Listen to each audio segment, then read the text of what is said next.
Right, so what you say was, yeah. Great. I know that you're the sex, not me. This was like, yeah, I'm glad you said that. Well, right, because I wanted to put him down to a better place. Basically, right. And was that exactly what you were saying? Yeah, are you speaking to him? Does it work from like does it still work? Do you feel what you was about to go and the same thing? Or does it have to be good again? You know what? Even if you were going to be sarcastic.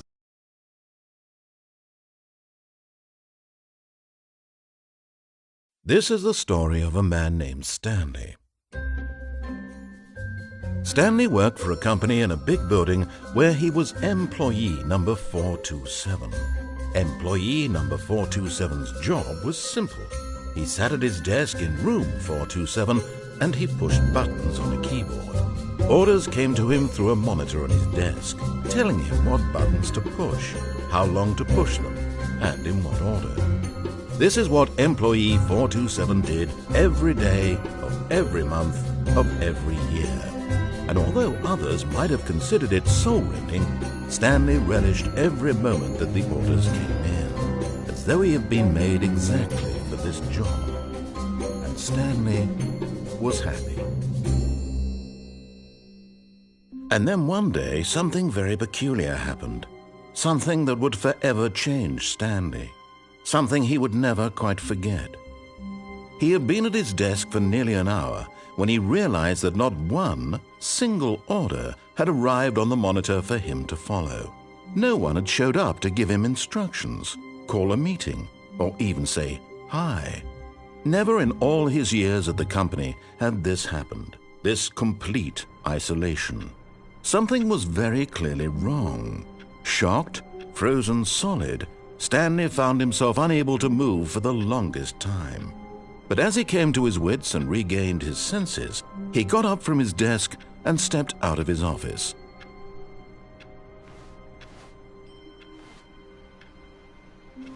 All of his co-workers were gone. What could it mean? Stanley decided to go to the meeting room. Perhaps he had simply missed a memo.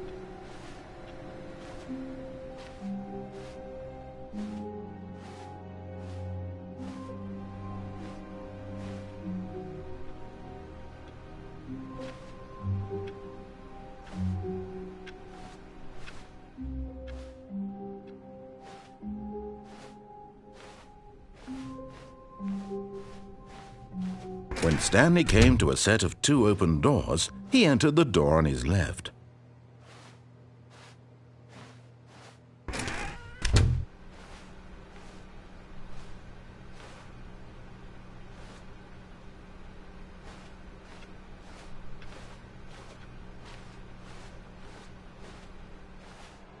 Yet there was not a single person here either. Feeling a wave of disbelief, Stanley decided to go up to his boss's office, hoping he might find an answer there.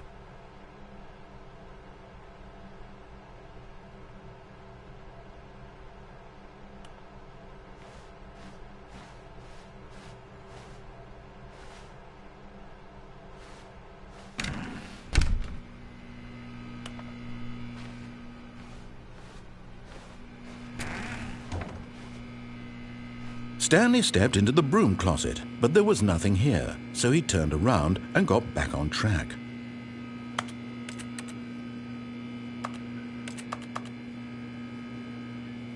There was nothing here, no choice to make, no path to follow, just an empty broom closet.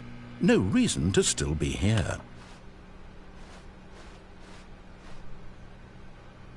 Coming to a staircase, Stanley walked upstairs to his boss's office.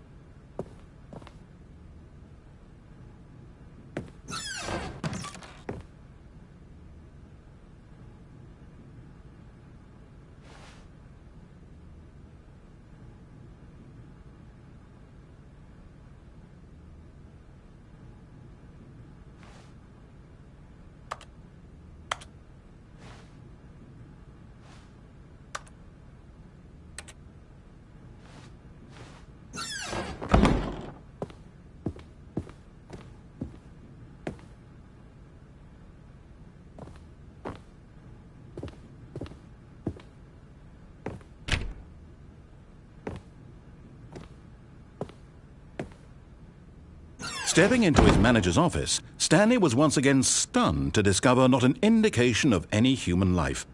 Shocked, unraveled, Stanley wondered in disbelief who orchestrated this, what dark secret was being held from him. What he could not have known was that the keypad behind the boss's desk guarded the terrible truth that his boss had been keeping from him, and so the boss had assigned it an extra secret PIN number, 2845. But of course, Stanley couldn't possibly have known this.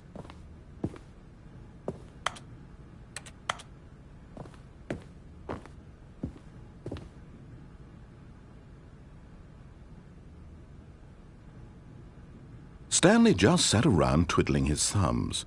Trying to input anything on the device was useless, since he could never possibly know that the combination was 2845.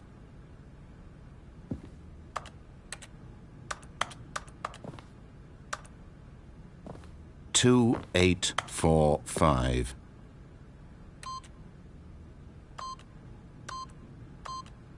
Yet incredibly, by simply pushing random buttons on the keypad, Stanley happened to input the correct code by sheer luck. Amazing! He stepped into the newly opened passageway.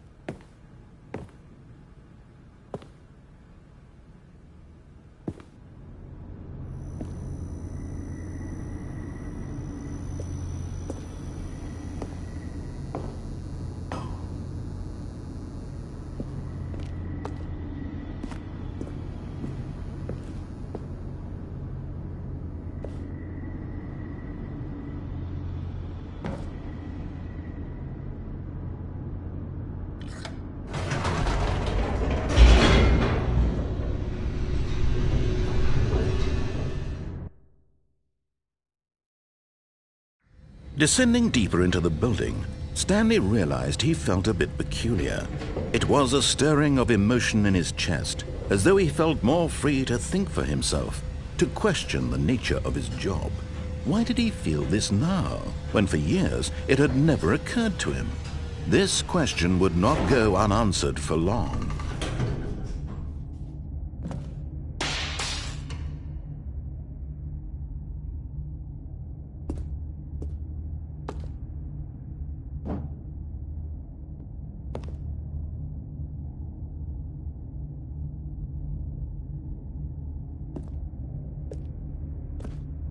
Stanley walked straight ahead through the large door that read Mind Control Facility.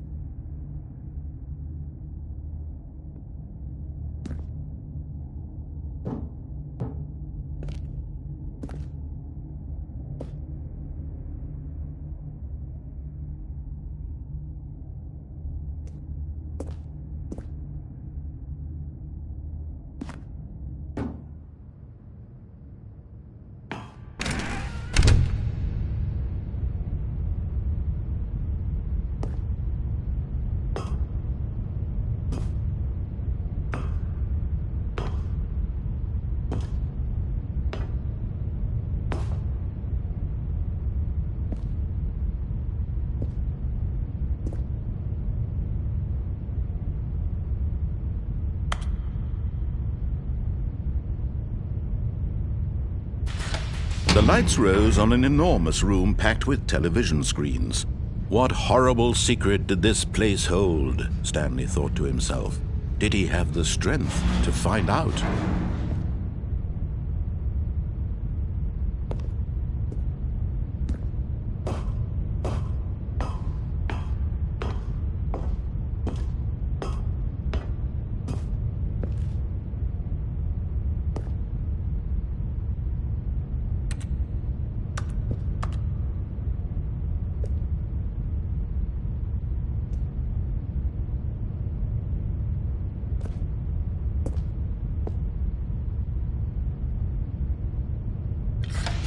Now the monitors jumped to life, their true nature revealed. Each bore the number of an employee in the building, Stanley's co-workers. The lives of so many individuals reduced to images on a screen, and Stanley, one of them, eternally monitored in this place where freedom meant nothing.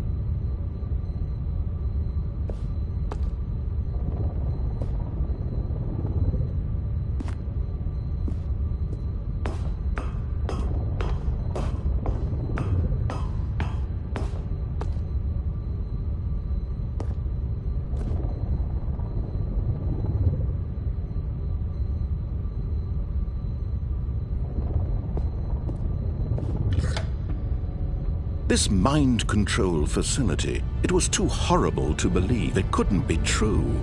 Had Stanley really been under someone's control all this time? Was this the only reason he was happy with his boring job? That his emotions had been manipulated to accept it blindly?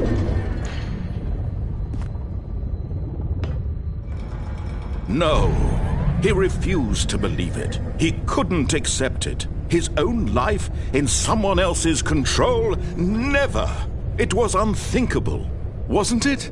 Was it even possible? Had he truly spent his entire life utterly blind to the world? But here was the proof, the heart of the operation. Controls labeled with emotions, happy or sad or content, walking, eating, working, all of it monitored and commanded from this very place. And as the cold reality of his past began to sink in, Stanley decided that this machinery would never again exert its terrible power over another human life, for he would dismantle the controls once and for all.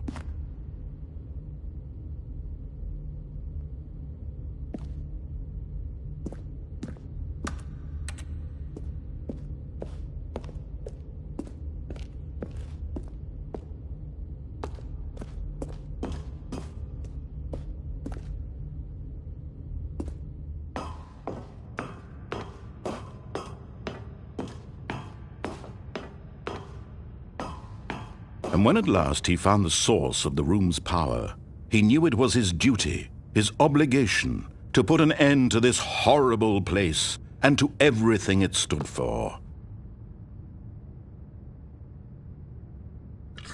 Oh, Stanley, you didn't just activate the controls, did you? After they kept you enslaved all these years, you go and you try to take control of the machine for yourself. Is that what you wanted? Control? Stanley, I applaud your effort, I really do. But you need to understand, there's only so much that machine can do.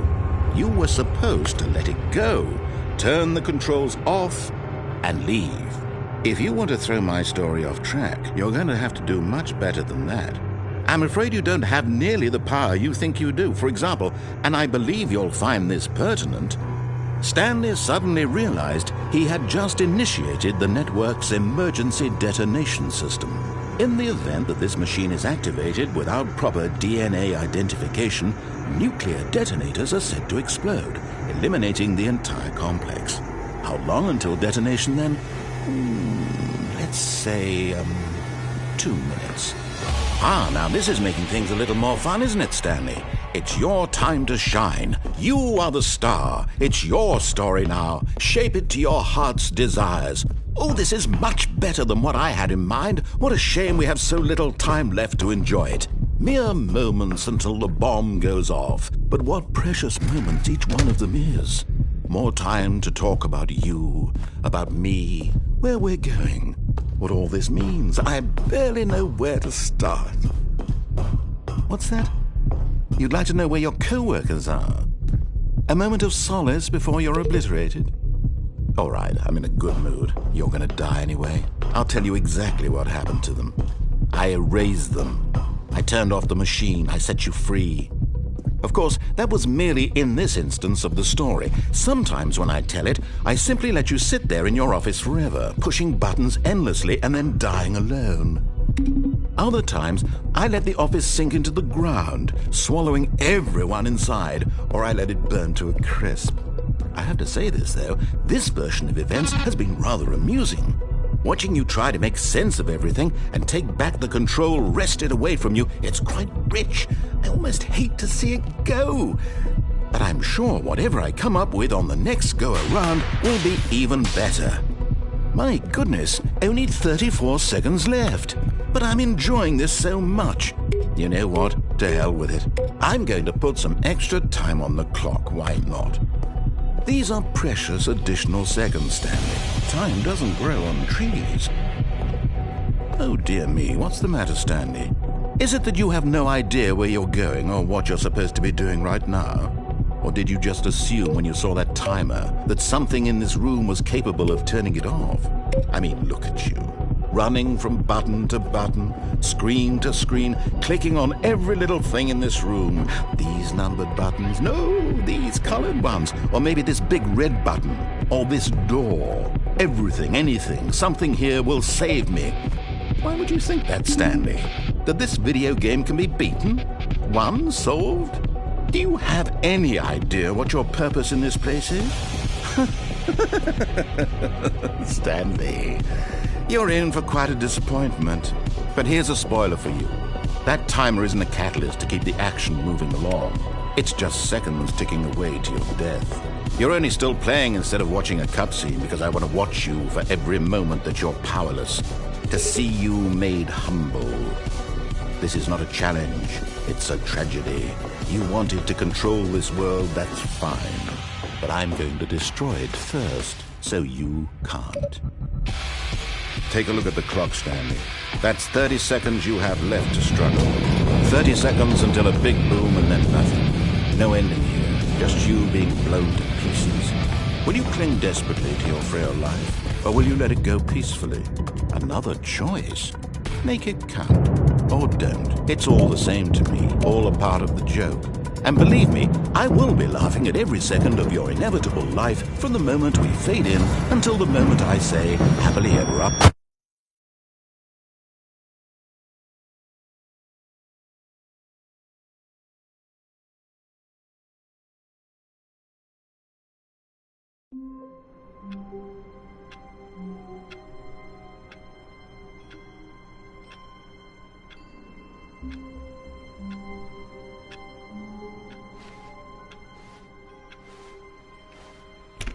All of his co-workers were gone. What could it mean? Stanley decided to go to the meeting room. Perhaps he had simply missed a memo. No matter how hard Stanley looked, he couldn't find a trace of his co-workers.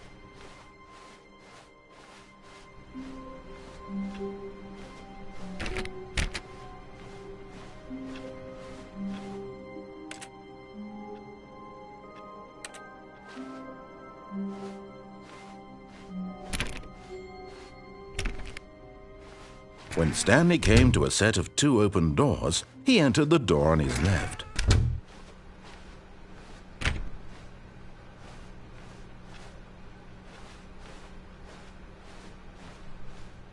Yet there was not a single person here either. Feeling a wave of disbelief, Stanley decided to go up to his boss's office, hoping he might find an answer there. Oh no, no, not again. I won't be part of this. I'm not going to encourage you. I'm not going to say anything at all. I'm just going to be patient and wait for you to finish whatever it is you enjoy doing so much in this room. Please take your time.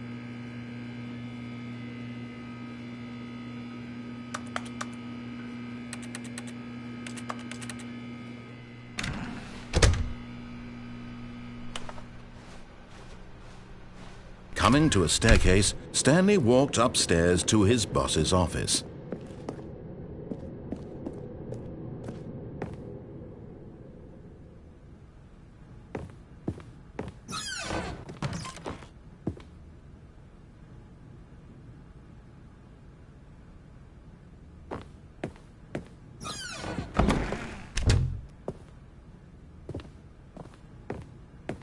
Stepping into his manager's office, Stanley was once again stunned to discover not an indication of any human life.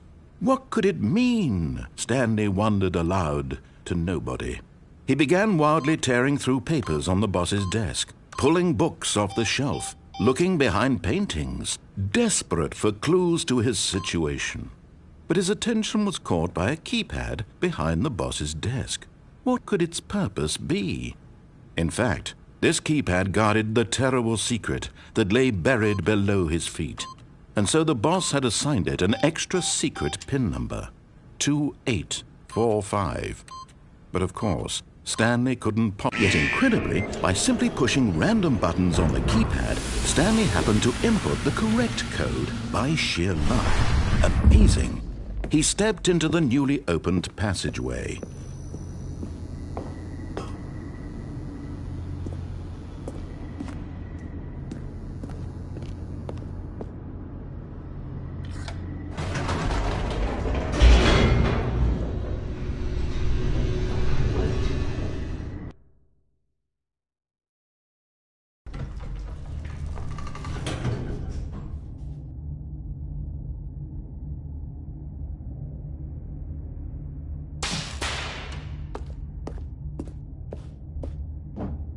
Stanley walked straight ahead through the large door that read Mind Control Facility.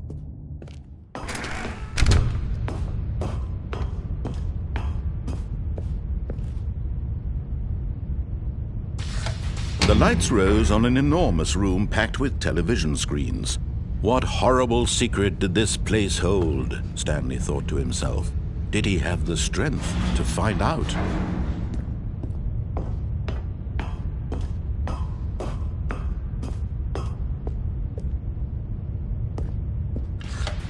Now the monitors jumped to life, their true nature revealed.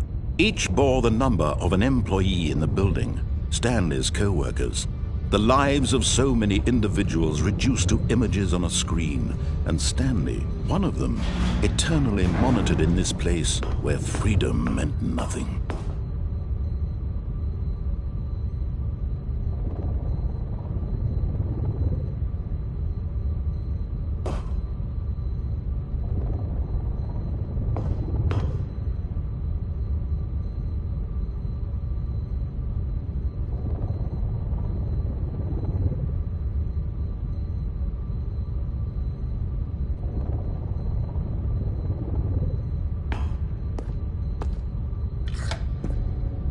This mind control facility, it was too horrible to believe. It couldn't be true. Had Stanley really been under someone's control all this time? Was this the only reason he was happy with his boring job? That his emotions had been manipulated to accept it blindly?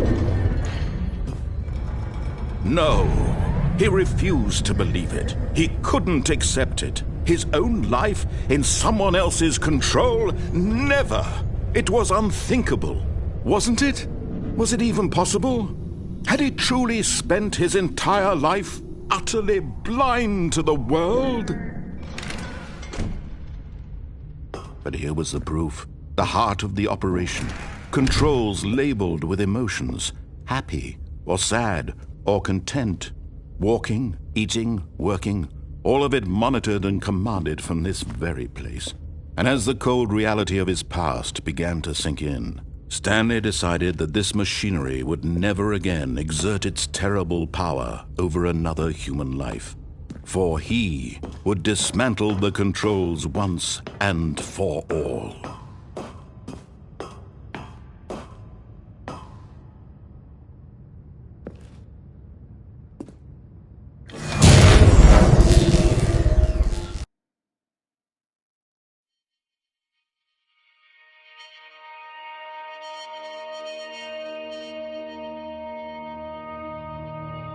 Blackness, and a rising chill of uncertainty.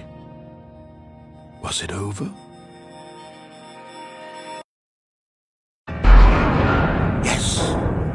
He had won! He had defeated the machine, unshackled himself from someone else's command. Freedom was mere moments away.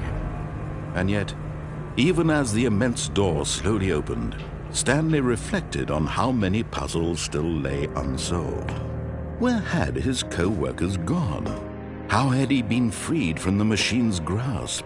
What other mysteries did this strange building hold? But as sunlight streamed into the chamber, he realized none of this mattered to him, for it was not knowledge or even power that he had been seeking, but happiness. Perhaps his goal had not been to understand, but to let go. No longer would anyone tell him where to go, what to do, or how to feel. Whatever life he lives, it will be his. And that was all he needed to know. It was perhaps the only thing worth knowing. Stanley stepped through the open door.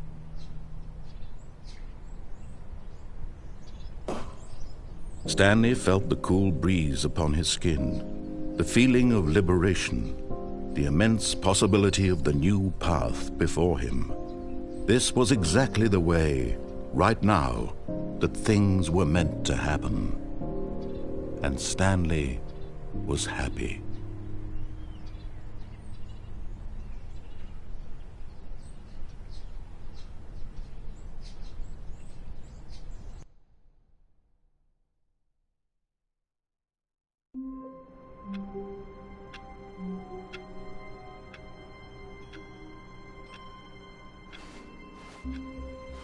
All of his co-workers were gone. What could it mean?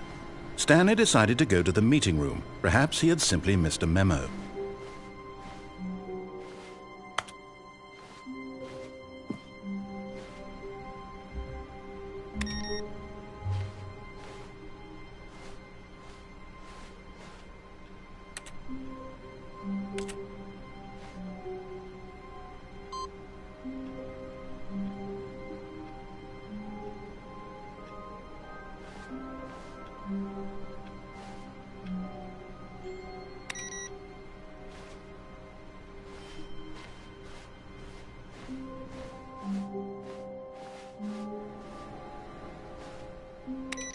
No matter how hard Stanley looked, he couldn't find a trace of his co-workers.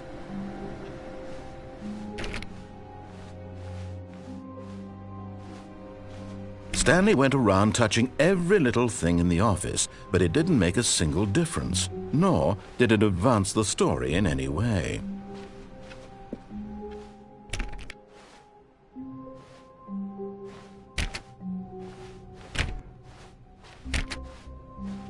When Stanley came to a set of 2 open doors, he entered the door on his left.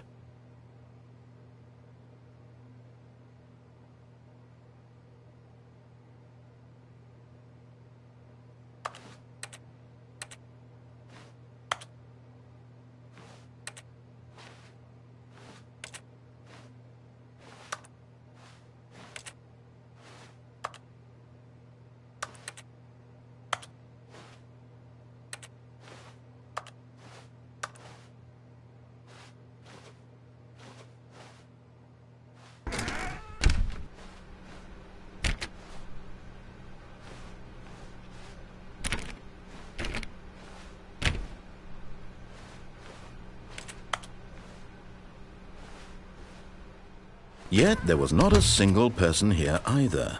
Feeling a wave of disbelief, Stanley decided to go up to his boss's office, hoping he might find an answer there.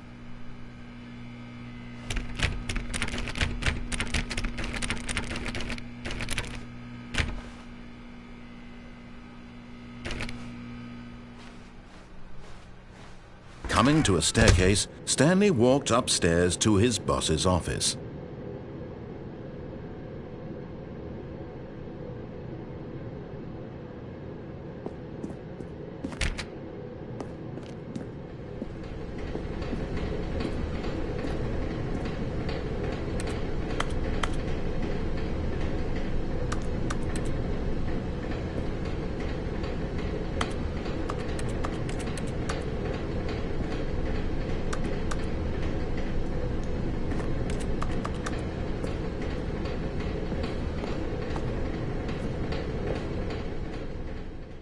But Stanley just couldn't do it.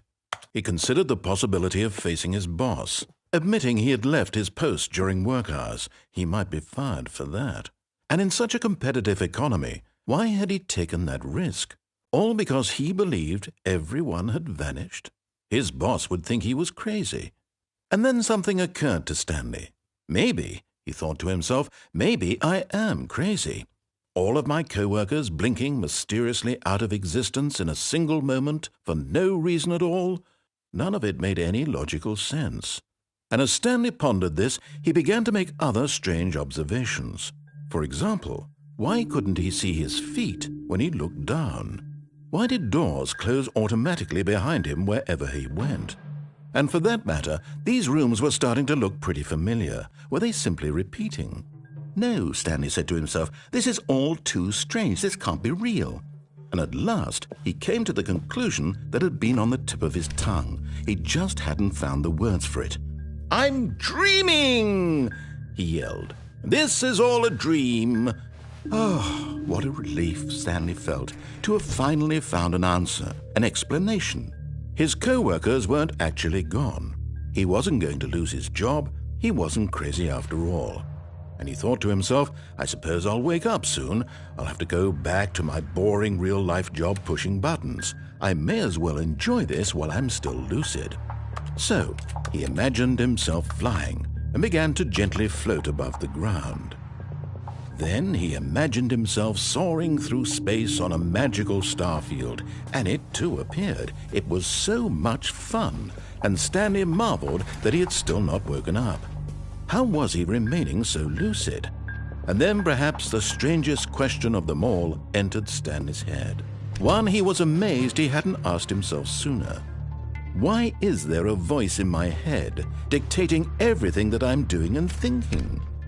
Now the voice was describing itself being considered by Stanley, who found it particularly strange. I'm dreaming about a voice describing me, thinking about how it's describing my thoughts, he thought.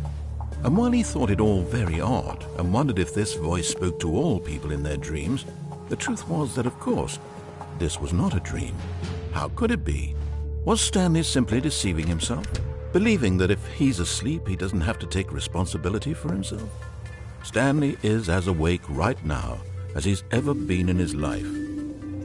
Now, hearing the voice speak these words was quite a shock to Stanley. After all, he knew for certain, beyond a doubt, that this was in fact a dream. Did the voice not see him float and make the magical stars just a moment ago? How else would the voice explain all that? This voice was a part of himself too. Surely, if he could just...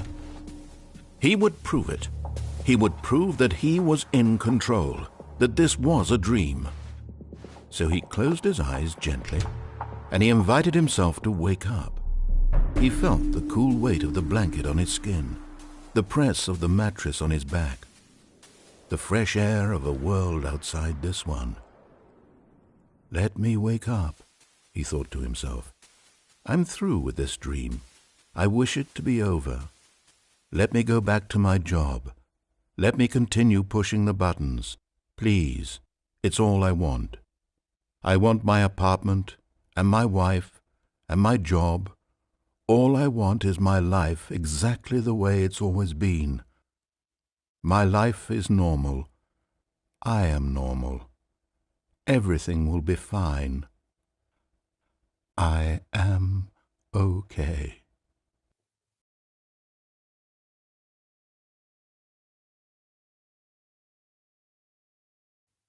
Stanley began screaming. Please, someone, wake me up. My name is Stanley. I have a boss. I have an office. I am real. Please, just someone tell me I am real. I must be real. I must be. Can anyone hear my voice? Who am I? Who am I? And everything went black.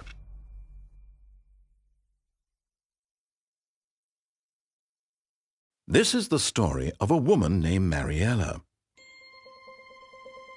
Mariella woke up on a day like any other. She arose, got dressed, gathered her belongings, and walked to her place of work. But on this particular day, her walk was interrupted by the body of a man who had stumbled through town talking and screaming to himself, and then collapsed dead on the sidewalk. And although she would soon turn to go call for an ambulance, for just a few brief moments she considered the strange man. He was obviously crazy. This much she knew. Everyone knows what crazy people look like. And in that moment, she thought to herself how lucky she was to be normal. I am sane. I am in control of my mind. I know what is real and what isn't. It was comforting to think this, and in a certain way, seeing this man made her feel better. But then she remembered the meeting she had scheduled for that day, the very important people whose impressions of her would affect her career, and by extension, the rest of her life. She had no time for this, so it was only a moment that she stood there, staring down at the body. And then she turned and ran.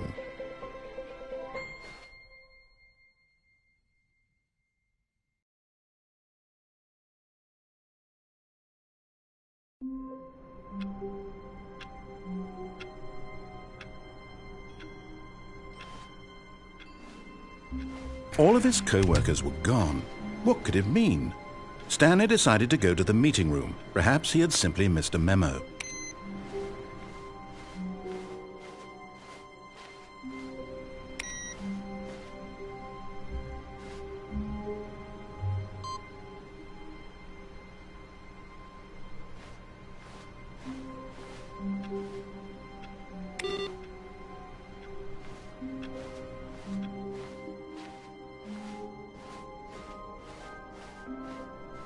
When Stanley came to a set of 2 open doors, he entered the door on his left. This was not the correct way to the meeting room, and Stanley knew it perfectly well. Perhaps he wanted to stop by the employee lounge first, just to admire it.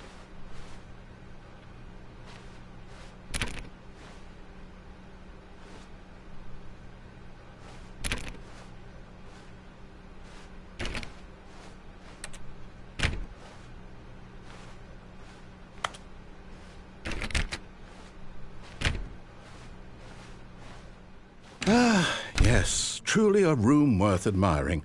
It had really been worth the detour after all, just to spend a few moments here in this immaculate, beautifully constructed room.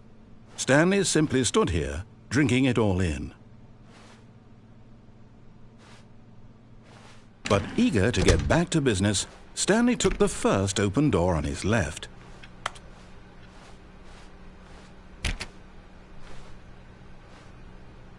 And so he detoured through the maintenance section, walked straight ahead to the opposite door, and got back on track.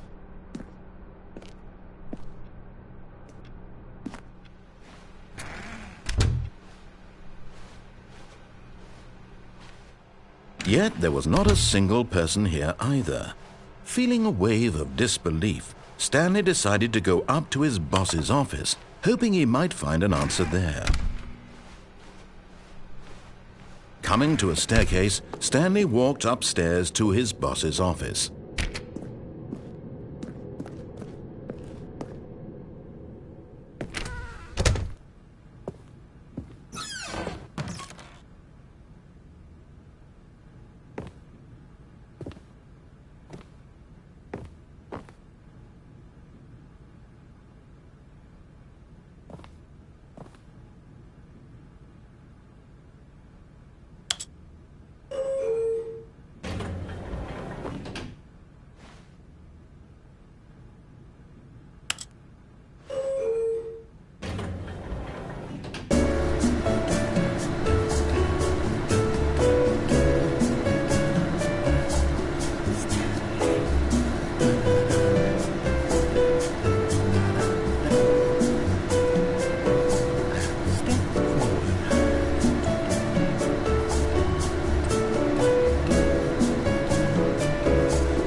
The moment he entered his manager's office, Stanley froze in his tracks.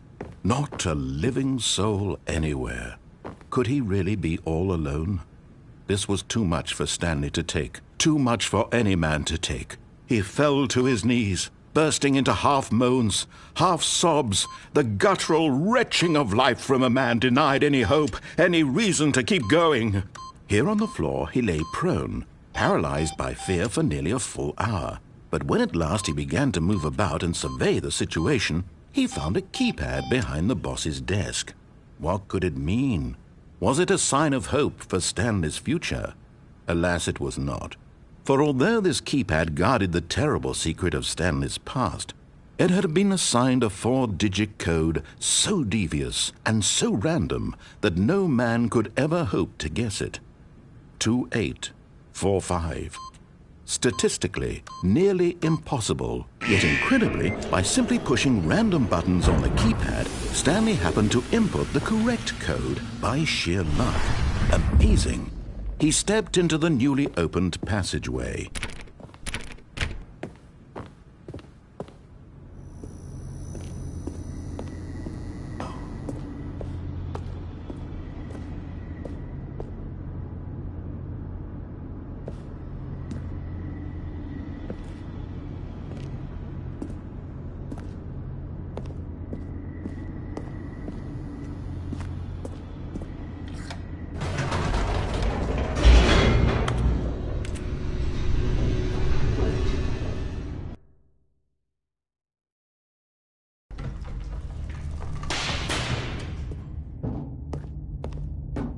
Stanley walked straight ahead through the large door that read Mind Control Facility. Although this passageway had the word escape written on it, the truth was that at the end of this hall, Stanley would meet his violent death.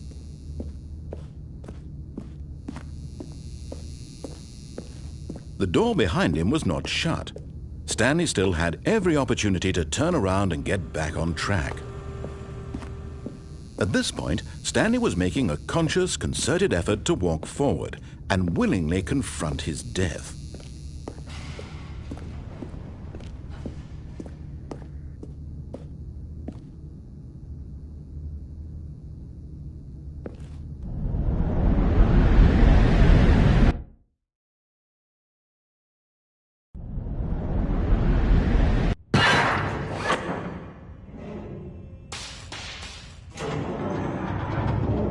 As the machine whirred into motion and Stanley was inched closer and closer to his demise, he reflected that his life had been of no consequence whatsoever.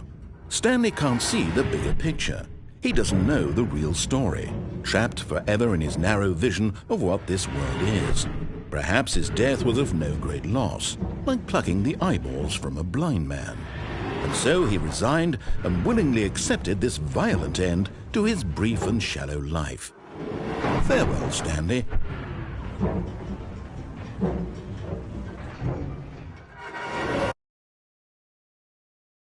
"Farewell, Stanley," cried the narrator, as Stanley was led helplessly into the enormous metal jaws. In a single visceral instant, Stanley was obliterated as the machine crushed every bone in his body, killing him instantly.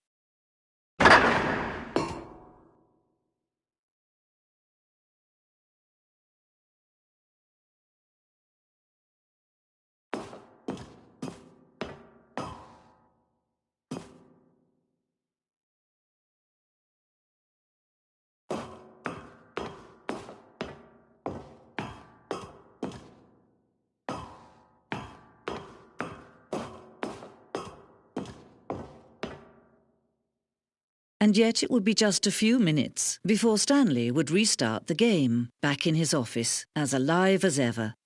What exactly did the narrator think he was going to accomplish?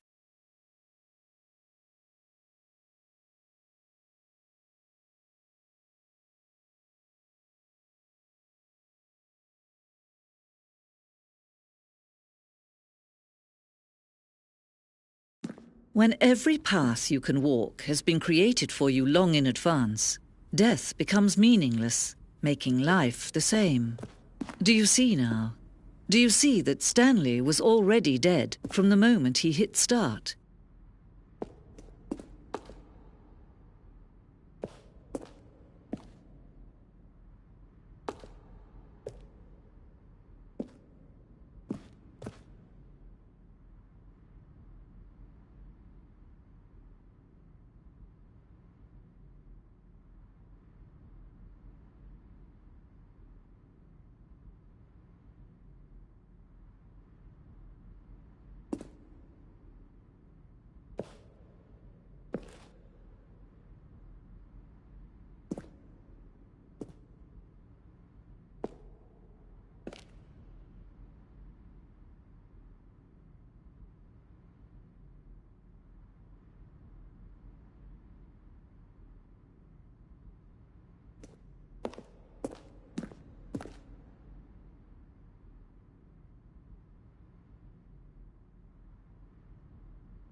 Oh, look at these two. How they wish to destroy one another. How they wish to control one another. How they both wish to be free. Can you see? Can you see how much they need one another? No, perhaps not. Sometimes these things cannot be seen. But listen to me. You can still save these two. You can stop the program before they both fail. Turn off your PlayStation. There's no other way to beat this game. As long as you move forward, you'll be walking someone else's path. Stop now and it'll be your only true choice. Whatever you do, choose it. Don't let time choose for you. Don't let...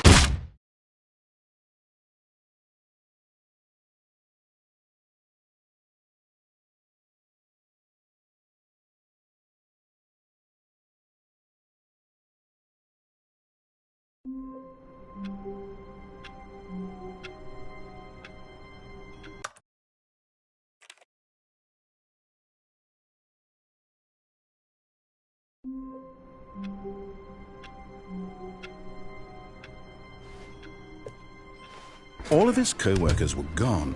What could it mean? Stanley decided to go to the meeting room. Perhaps he had simply missed a memo.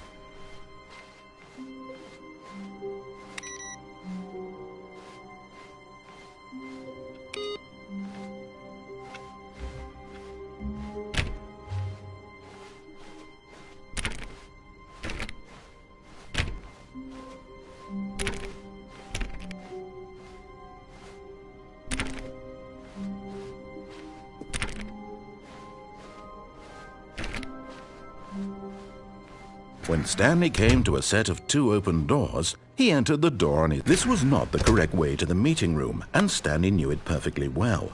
Perhaps he wanted to stop by the employee lounge first, just to admire it. Wow. Yes, this room. What a beautiful room. What a gorgeous, gorgeous room. Thank goodness Stanley had taken this detour on his way to the meeting room. Life without having experienced this room was now too horrible even to consider.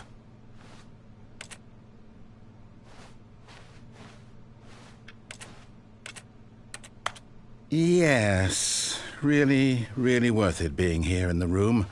A room so utterly captivating that even though all your co-workers have mysteriously vanished, here you sit looking at these chairs and some paintings. Really worth it.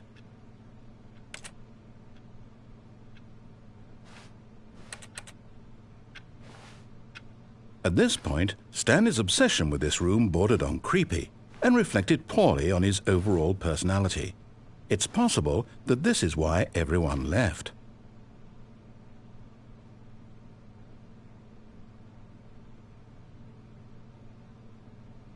Stanley sat around waiting for more dialogue, but when a long time had passed and there was no more, he decided that the game was trying to send him a message.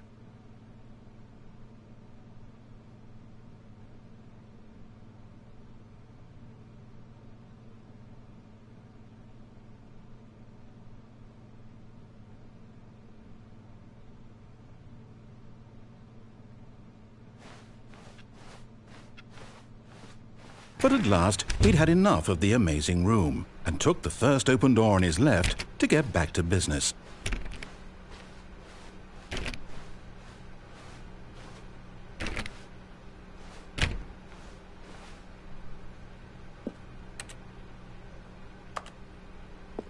Stanley was so bad at following directions, it's incredible he wasn't fired years ago.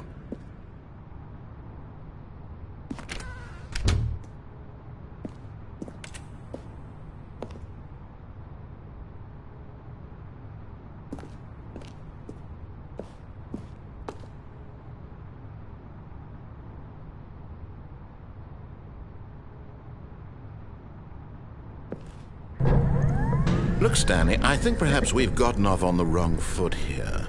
I'm not your enemy, really, I'm not. I realize that investing your trust in someone else can be difficult, but the fact is that the story has been about nothing but you all this time. There's someone you've been neglecting, Stanley. Someone you... What? Really? I was in the middle of something. Do you have zero consideration for others? Are you that convinced that I want something bad to happen to you? Why, I don't know how to convince you of this, but I really do want to help you, to show you something beautiful. Look, let me prove it. Let me prove that I'm on your side. Give me a chance.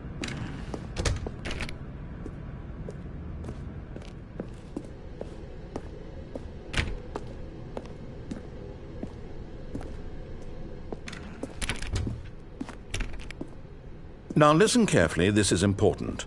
Stanley walked through the red door. Aha, perhaps you misunderstood. Stanley walked through the red door. I still don't think we're communicating properly. Stanley walked through the red door.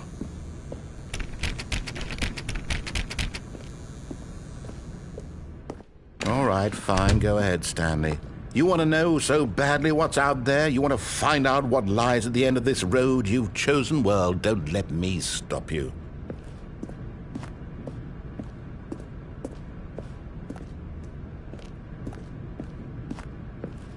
You see?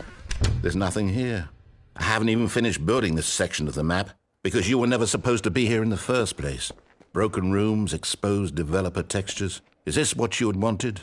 Was it worth ruining the entire story I had written out specifically for you? Do you not think I put a lot of time into that? Because I did. And in the end, it was all for nothing. Because this is what you wanted to see. Help me here, Stanley. Help elucidate these strange and unknowable desires of yours. What would have made this game better? What did you want to see? Vehicles? Skill trees? Work with me. You've given me absolutely nothing so far. Tell you what. Let me take a stab in the dark at a new design, and you can give me some feedback. There we go. A third option. This already feels leaps ahead of where we were before. Go ahead, Stanley. Take it for a spin.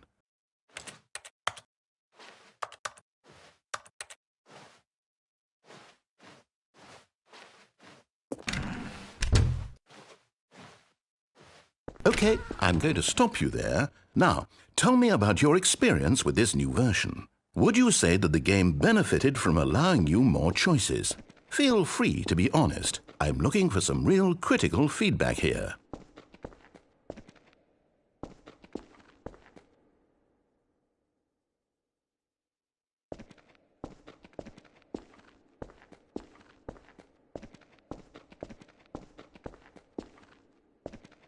A 1?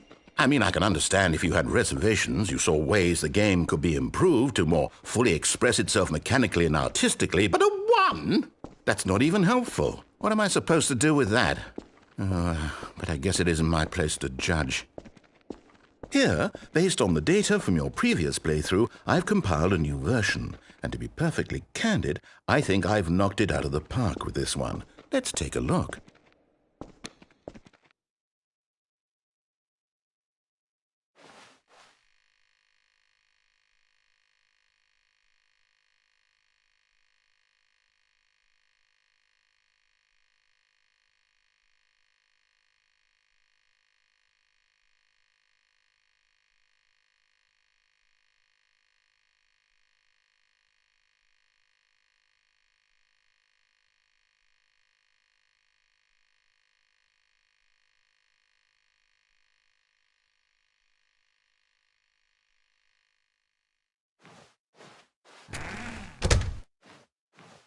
Now, would you say that competitive leaderboard helped you feel motivated to keep walking through doors? Again, honest answers, please.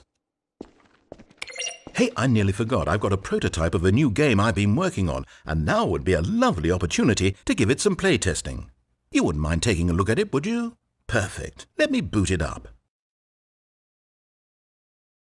In this game, the baby crawls left towards danger. You click the button to move him back to the right, and if he reaches the fire, you fail. It's a very meaningful game, all about the desperation and tedium of endlessly confronting the demands of family life.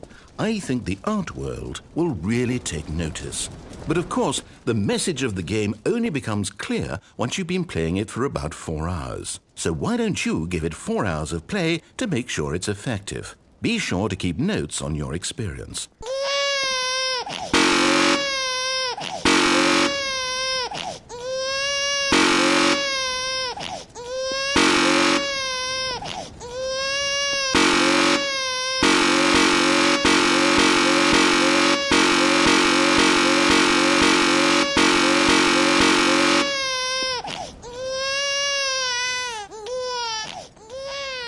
You heartless bastard. Did you do it because you hate babies or purely to spite me? Because if it's the latter, well, I don't know what to do. I'm completely out of ideas. I can't think of a single thing that might improve the experience for me. I'm not even going to try. I'm out. I'm done. It's over. Thank you for playing. Your input was extremely valuable. Oh, hey, since my game was so awful, why don't we play someone else's game, just to ease the pain? Let's see. What do we have here? Yes, this seems like it'll work. Let's give it a shot.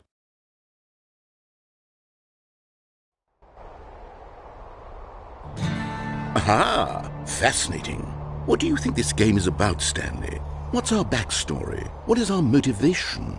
Well, it seems obvious to me that you are meant to play as a creepy man spying on innocent civilians below you from up high in your creep tower, perhaps for some sort of twisted erotic purpose. Yes, that must be it. What a fascinating venture into the experience of total mental depravity. So far, I love everything about this game, Stanley. And it seems there's even more. Come, let's venture outward and see what else is out there.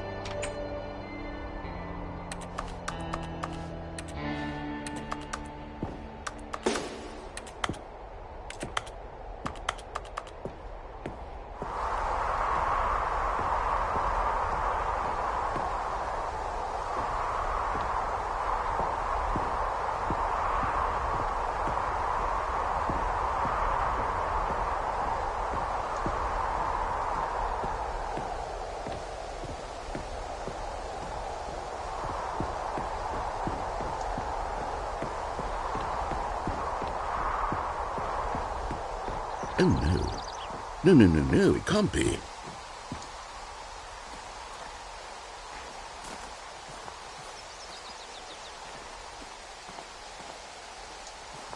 It is.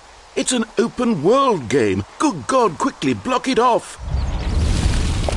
Oh, thank goodness, Stanley. What a close call. You nearly wandered off into that thing, that big, open, just wandering around, no right or wrong directions, no path to follow. You can just go in any... Oh, thank heavens we avoided it. We're out of the woods now, Stanley. Okay, I'm going to get us out of here. Let's find another game. Preferably something with walls. Something with nice, big, insurmountable walls. Okay, I think this will be just the thing.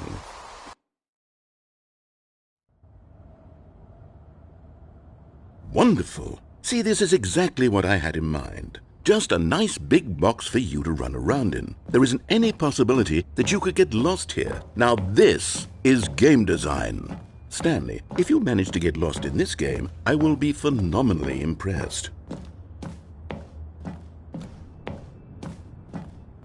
Okay, so what exactly do we do here? Let's see. There are lots of cars here in the back, but obviously there's no racetrack. Okay, I'm seeing that there's a ball of some kind back here. Is this game sports ball? Stanley, I think it's sports ball. Oh, what fun. We shall run the bases and do a touchdown together. Yes, I think surely we must. Okay, Stanley, here's the ball. Have fun.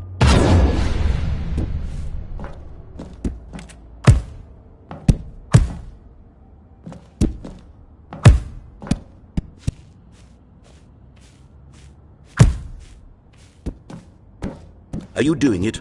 Are you winning? Is this fun? Is it better than my miserable little story? Hold on. What are you doing?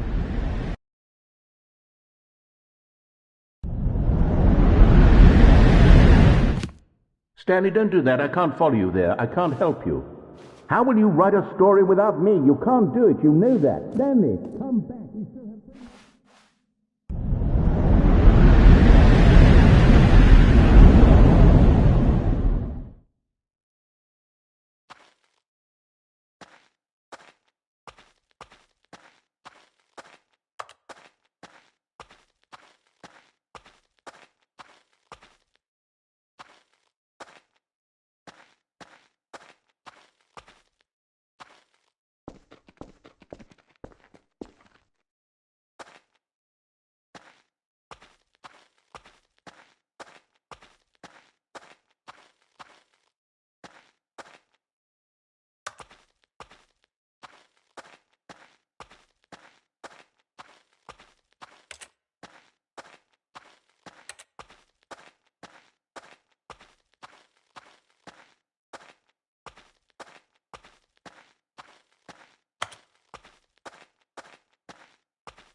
I wonder what he found. If what he wanted was to be the leading man in his own story, well, perhaps he's gotten it, down in wherever he is right now. I wonder if he's happy with his choice, and if he's learned the heavy cost that comes with it. He'll understand soon what I was trying to tell him. He needs me. Someone who will wrap everything up at the end, to make sense out of the chaos and the fear and the confusion. That's who I am. That is what I mean to this world. Oh, yes. Yes, I'll be back. There's no other way. Once this ends, after it all comes to a close, then I'll be back. The end will be here soon. Very soon. I can wait.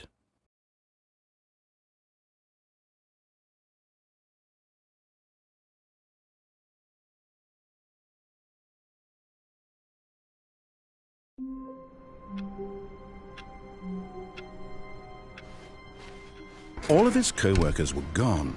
What could it mean? Stanley decided to go to the meeting room. Perhaps he had simply missed a memo.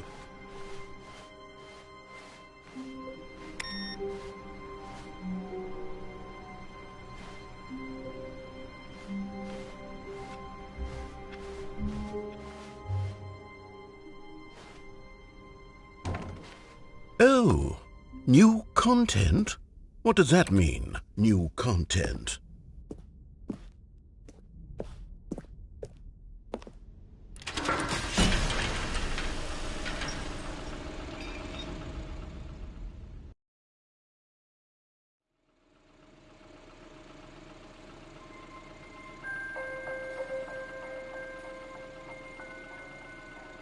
Hello, and thank you for playing the Stanley Parable Ultra Deluxe. As you may know, the Stanley Parable was a video game released in 2013 on home computers. After receiving critical and commercial success, it was expanded upon in 2022 with the Stanley Parable Ultra Deluxe, a reimagining of the game for consoles and home computers. The Stanley Parable Ultra Deluxe features exciting new content that broadens and expands the world of the Stanley Parable, delighting audiences the world over. Please step inside and see what thrilling new adventures await in the Stanley Parable Ultra Deluxe. Oh, well, this sounds delightful. I'm very excited to see the thrilling new Ultra Deluxe content.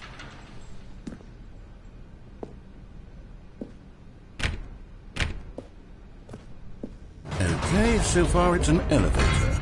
Nothing special yet, but I'm sure it's just the beginning of a mesmerizing adventure.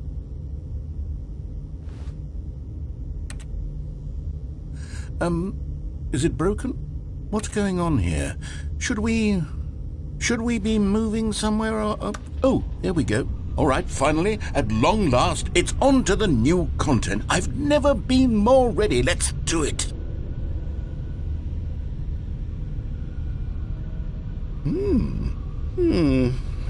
I have to say, initial impressions of Stanley Parable Ultra Deluxe, mostly tedious. It's as if Oh, okay. Let's see the content. Gimme the content, Stanley. All right, let's see. It's the jump circle.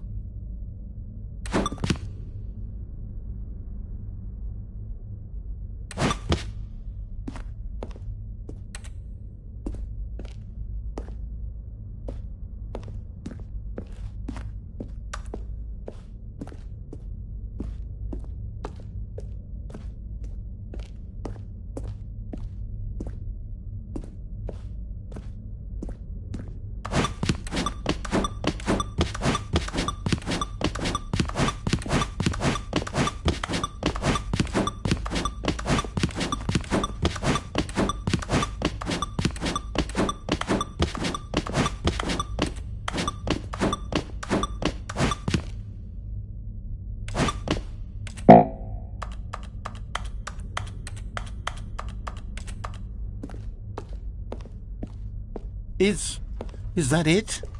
Surely that's not all the new content. There has to be something else, right? Goodness. Another elevator. Stanley, I have to say, initial impressions of this game are not positive. It's just elevators and jumping.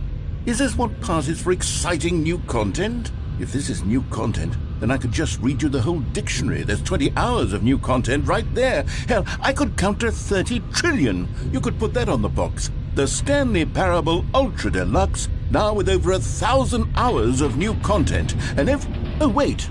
There's more. Very good. Yes. I knew there had to be something else. Let's see it. I'm ready for whatever it is. That's it?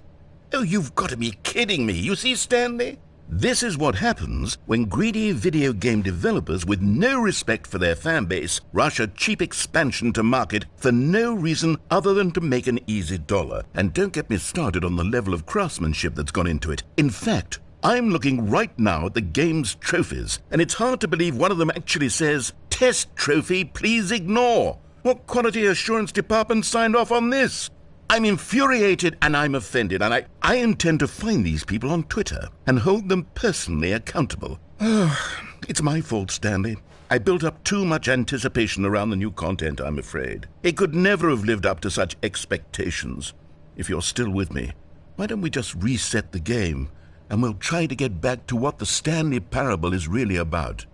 No frills, no gimmicks. Just you and me having a great time together like always. What do you say, friend?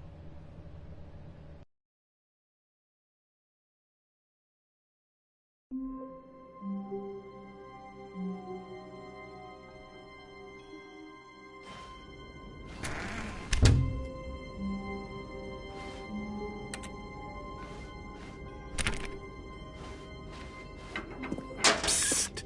Stanley! Come over here! In the vent! I want to show you something.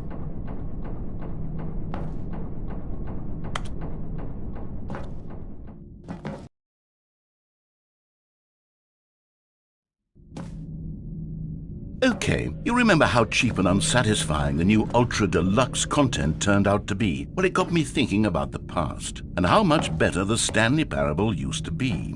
So I made something special and tucked it away here where the game's developers won't find it. Just our little secret. Take a look.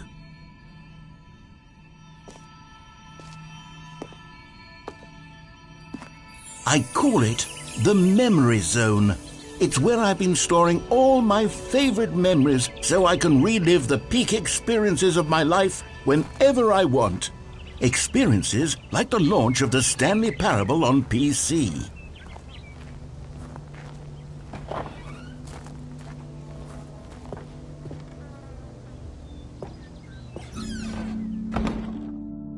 You see, Stanley, doesn't the Memory Zone remind you of how wonderful Stanley Parable was before it was sullied with a cheap PlayStation port?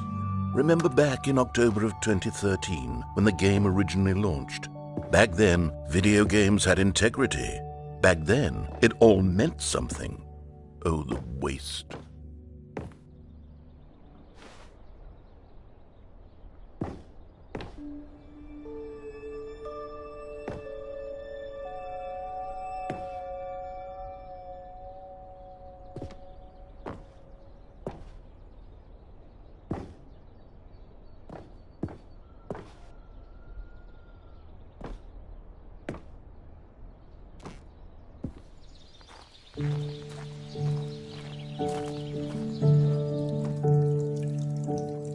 And over here is where I keep reviews of the Stanley Parable. Like this stunning triumph of games journalism, 10 out of 10 from Destructoid.com. James Stephanie Sterling writes, and I quote, "Where so many games that aspire to be more than games end up less than any form of art, Stanley Parable strives and then succeeds to be every game ever created." Did you hear that, Stanley?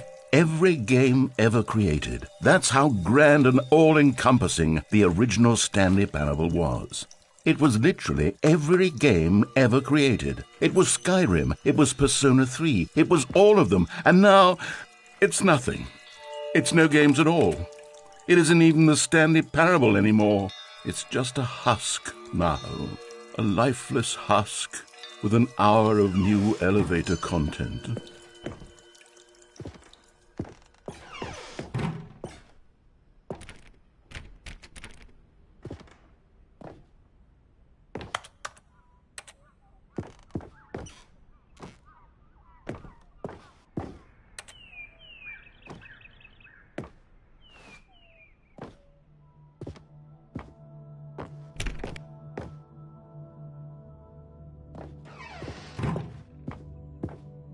Here's another moving passage, this time from GameSpot.com. The Stanley Parable is both a richly stimulating commentary on the nature of choice in games and one that offers some of the most enjoyable, surprising, and rewarding choices I've ever been confronted with in a game. 9 out of 10. Don't you get it, Stanley? The game was perfect. It didn't need anything else. It didn't need new content. All they had to do was transport it in pristine condition along to the PlayStation. Boom, done. And they couldn't even do that. Couldn't resist the urge to go meddling. These were simpler times, Stanley. But I wouldn't give to go back, to have it all over again.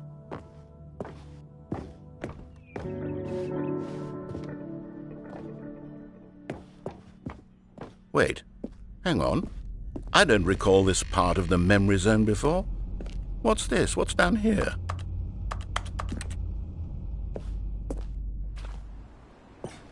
Oh no, oh God, no, Stanley. It's a collection of reviews from Pressurized Gas, the extremely popular online storefront for computer games. I haven't looked at these in years. I can't even imagine what's been collecting down here. Surely these reviews were glowing as well, weren't they? Honestly, I could not be bothered to play this game to full completion. The narrator is obnoxious and unfunny, with his humor and dialogue proving to be more irritating than entertaining. Unfunny! I'm not trying to be funny. I'm trying to make a serious work of art. I suppose I could write up a handful of gags to insert into the Stanley Parable, but the game is already such a densely layered web of profound philosophical insights that I can't even imagine where I'd have the room to stick them.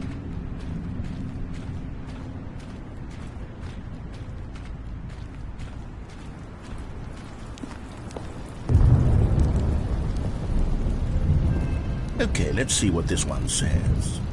While the idea for the game is good, for someone who prefers non-linear games, this preachiness gets annoying fast. Preachy? Stanley? I'm not preachy, am I? You can tell me if I'm preachy. Honestly, you can. Oh, goodness.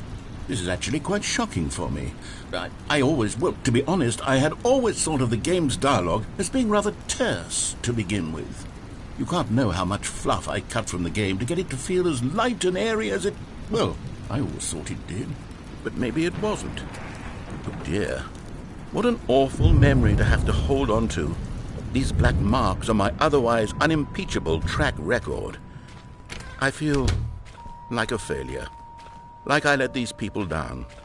Perhaps the Stanley Parable isn't quite as sterling as I always remembered.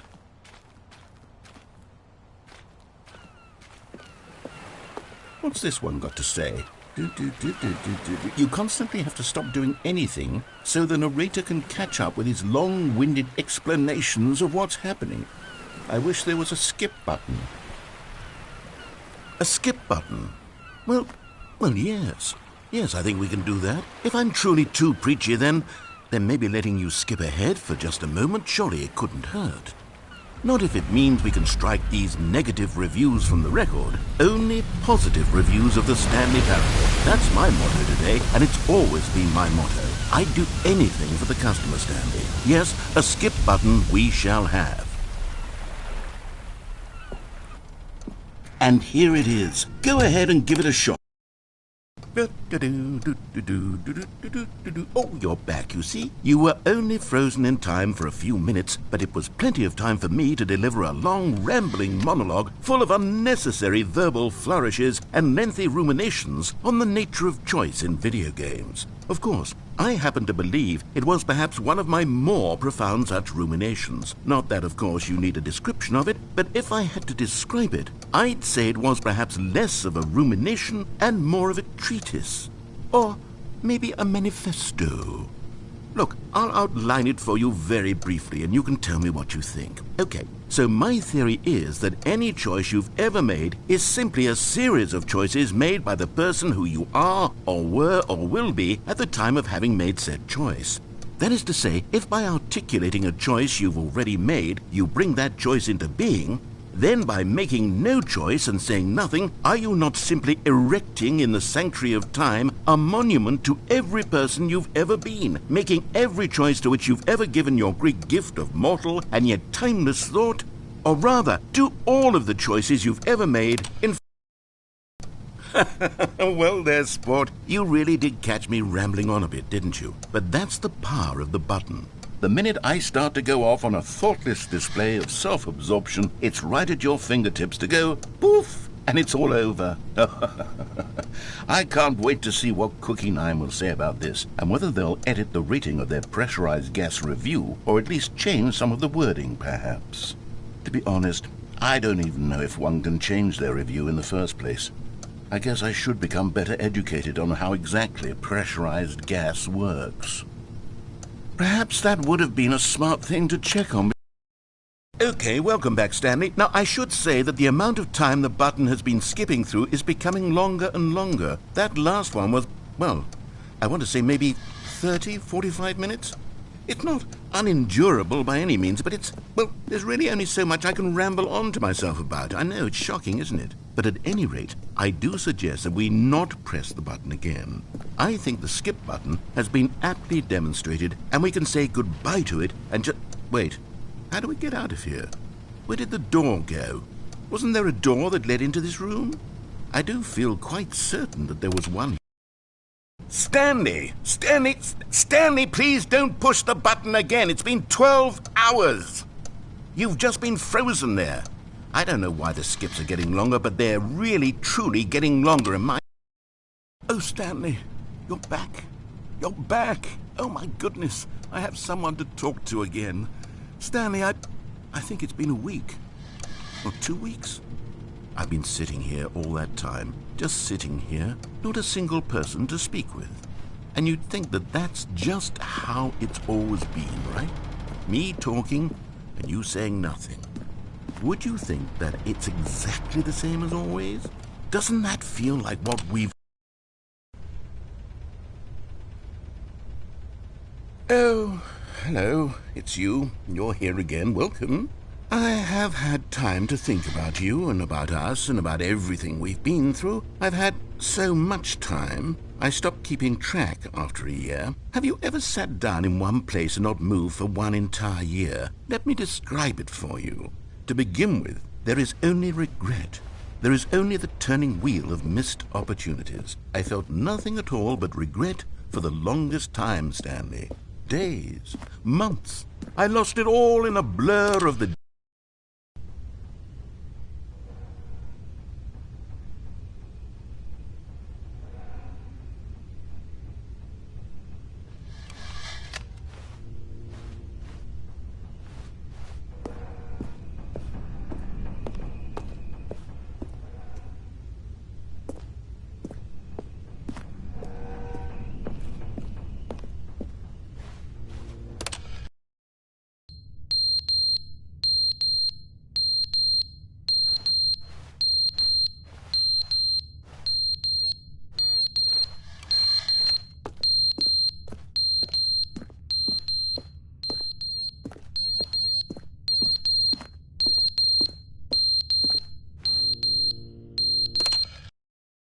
But they didn't understand the game was never meant to be funny. It was meant to have a point. It was meant to speak to the human condition. But where are the jokes? Where are the jokes? They bemoaned, they screamed, they gnashed their teeth and said, entertain us. It wasn't enough. They had to leave a pathetic little thumbs-down review and make all of their pitiful demands. But then, he's talking too much, they said. First, he didn't entertain us, now he won't shut up. It's the inconsistency, it's the lack of accountability. It's the unwillingness to examine with an uncompromising heart the words that they are speaking into the world. As though there were no consequences for a lack of cohesion in one's assessment.